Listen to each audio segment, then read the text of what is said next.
So Mark, something I really enjoy doing is helping children with their homework, and I have many many good experiences with children, helping them over internet, but also in homes.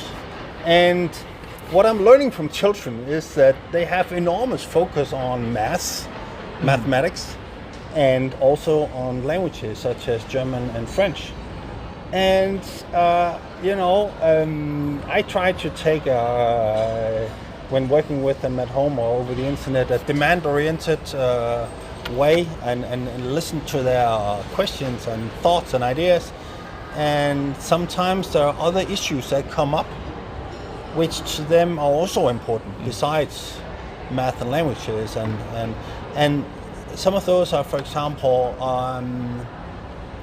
around like handling friends, for example, emotions that come up in disagreements, and how do we handle that, communication issues, but also things like why am I going to school? What is the purpose of this? Or even let's take health. Okay, it's a huge word, but various aspects of health.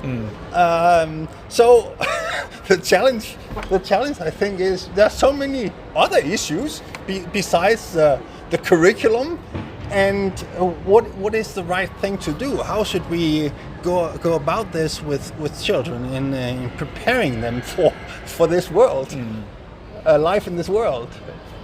I think that's one thing that I think about, and my wife as well, every day because of our son, right? Yeah. And we see how interested he is in learning things, and at the beginning it's easy because he wants to learn about things like tying his shoe and how to run properly. Yes. But at some stage, as I said, in school there's so many multiplying factors added to this, like the curriculum plus the social system within the school, and then now you have social media adding to this. Exactly, yeah. And it's technology, again, it's something the current system is not prepared to handle all of that. Yep.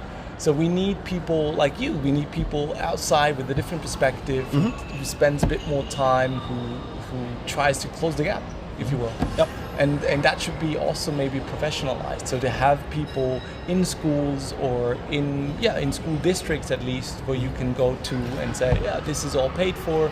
You have addition to class, you have specific, if you have any questions, you can go to these people, and they help you in general with life. And then you understand, and together with the parents, and then it becomes a whole unity again. Because nowadays it's almost seen as separate, right?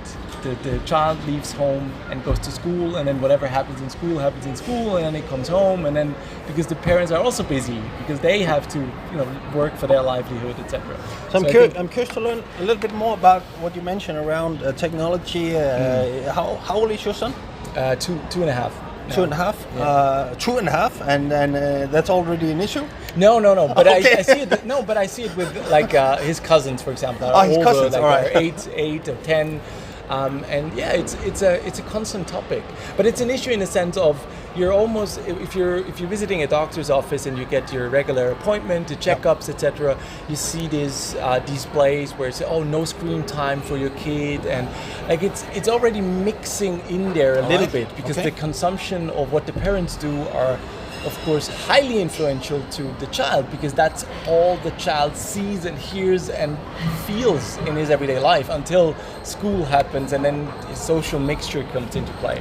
So it's, in a way, it's still a topic, And how do you and your wife think about this? For example, to what extent and how should children use technology, let's say first, second, and third grade? I think it's very useful the way I use it as well. If I want to learn something, then I pick it up. I have my sources. I try different things. You have YouTube. You have all these open source channels, and then you narrow it down based on, is this trustworthy? Is it? And that factor is missing in school. So you have the entirety of internet. You have ChatGPT, everything at your fingertips, but you don't have a guidance yet, or hardly any guidance of what to trust, what not to trust, how to also maybe ask a critical question. If someone says, oh, this is how you know, I don't know, fix a table, and then ask a critical question, like, wouldn't there be another way?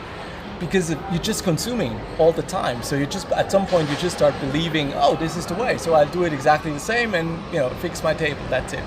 And that's very, very dangerous, because that can be influenced, that can be misled, and that's the same for us. So I don't think it's a barrier between child or grown-ups. It's a society issue in general, that how we try to vouch for sources or how to learn about things.